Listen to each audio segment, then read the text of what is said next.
Nearly 2 months into the rollout, the impact the vaccine is having on some of the county's most vulnerable in San Diego's nursing homes. Meanwhile, the latest on the delivery delay that has forced one of the biggest local vaccine sites to put its operations on hold. And the potential breakthrough device being worked on by local researchers that could revolutionize how you track your health. ABC 10 News at 11 starts now. ABC 10 News at 11 starts now. Hello there, thanks for joining us. I'm Virginia Cha. Well, the vaccine rollout well underway. As you know, it's been more than a month since those living and working in senior living facilities in San Diego started getting vaccinated. And we're starting to see the impact that had on some of the most vulnerable people. ABC 10 News reporter Marie Coronel checked in with one center to show us how things have changed since those communities got vaccinated. St. Paul's senior living facilities were among the first skilled nursing locations in the county to get the COVID-19 vaccine. And now, more than a month later, officials say they are slowly allowing more group interaction. ABC 10 News was there as the first resident of St. Paul's skilled nursing facility got his COVID-19 vaccine. At the time, St. Paul Senior Services had teamed up with CVS, participating in their 12-week vaccination program that kicked off in December. At the time, 45 of their residents and 95 members of their staff got vaccinated.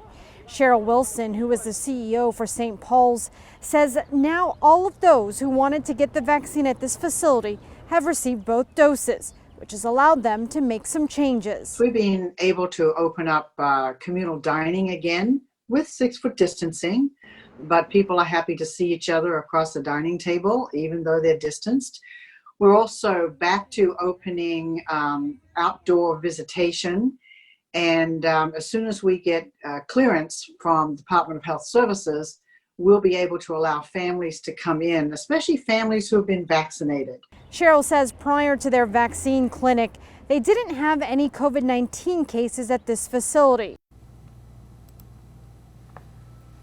That was Marie Coronel reporting. Meanwhile, a bit of a hiccup in the county's vaccine rollout. The Petco Park site forced to shut down for several days after running out of vaccine doses.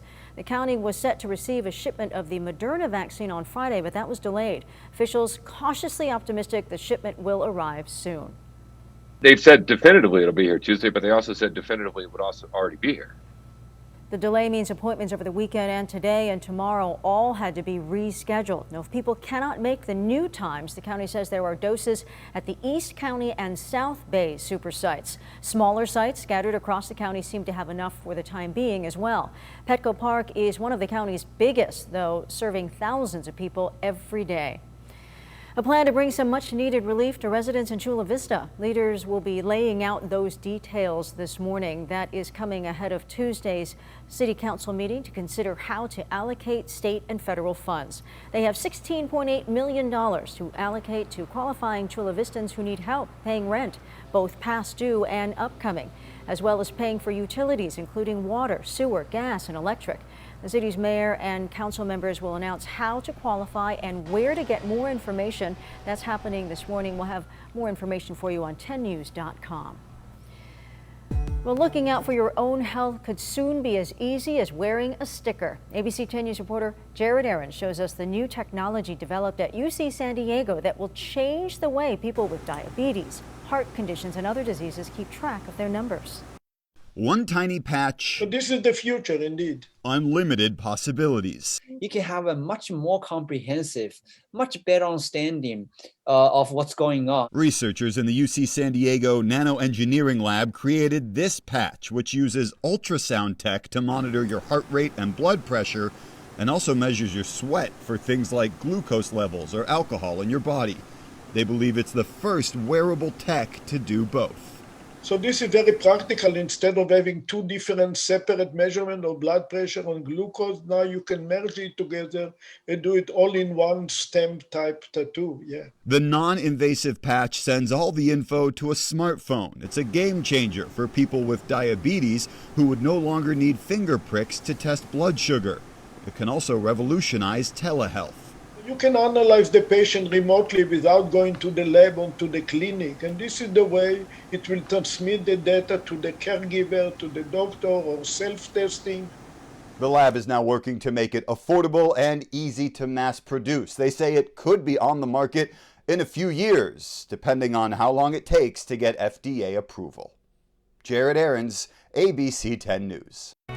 Well, Congress shifting its focus now after the acquittal of former President Trump on the one charge he faced over his role leading up to the Capitol rioting. 7 Republicans joined Senate Democrats in voting guilty. Some are now facing blowback. ABC's Mary Alice Parks has the details. The Republican Party ripped open. I voted to convict President Trump because he is guilty. Senator Bill Cassidy and 6 other Republicans voting this weekend to convict former President Trump, their decision underscoring a major reckoning in the GOP. Now censured by the Louisiana Republican Party, Cassidy still convinced history will be on his side. I am very confident that as time passes, people will move to that position.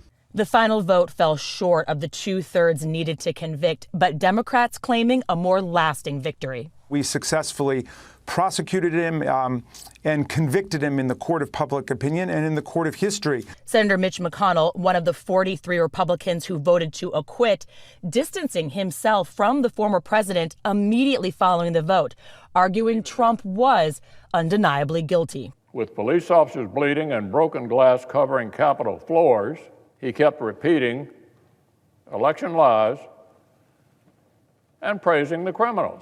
A majority, 58% of Americans, say Trump should have been convicted and barred from holding office, though 83% of Republicans said the trial should not have even happened. The fight over the future of the Republican Party on full display.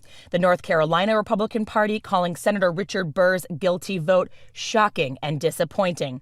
Pennsylvania's GOP labeling Senator Pat Toomey's decision a disappointment. Senator Lindsey Graham telling Fox News the former president is planning his next moves and will still help lead the party. He's ready to move on and rebuild the Republican Party. He's excited about 2022. In his statement over the weekend, President Trump made no direct reference to the violence that occurred on January 6th, nor to his repeated efforts to fight the election results. But he did thank those Republicans who stood with him during the impeachment trial. Mary Alice Parks, ABC News, Washington. Lawmakers on both sides are still pursuing investigations into the January attack at the U.S. Capitol. There is growing support for an independent commission similar to the one that investigated the 9/11 attacks. Well, the group behind the effort to recall Governor Newsom says with a few weeks to the deadline, they now have enough signatures to get a measure on the ballot. Recall Gavin 2020 says they have passed the 1.5 million signatures needed to trigger a recall election, but that they're working to gather more. That effort recently got a big boost from the state Republican Party, which put more than $100,000 toward the recall campaign. We're thrilled that we've gotten 1.59 million signatures, and we have a lot more to go. And I think we can kind of see the finish line in front of us. They have until mid-March to submit those signatures. Now, after that, election officials will work to verify them. They'll have until the end of April to do that. Then, if enough are verified and approved by the Secretary of State's office, a recall election could happen sometime over the summer. Former San Diego Mayor Kevin Faulconer is among those who have already launched a campaign. Well, this morning, police are searching for 4 thieves after at least 2 armed robberies. Oh my God. Yeah. Oh God, good. Oh. Thank you, God. I know. Oh my God. That is the clerk at the AM/PM on Claremont Mesa Boulevard in Kearny Mesa. He says the robbers came into the store and demanded money. One had a shotgun, another a bat. They were threatening him. He says they stole merchandise and ran from the store. About 30 minutes before that, this Arco was robbed in Oak Park on Euclid Avenue. Witnesses there gave the same suspect descriptions. 4 people in beanies armed with a shotgun and a bat.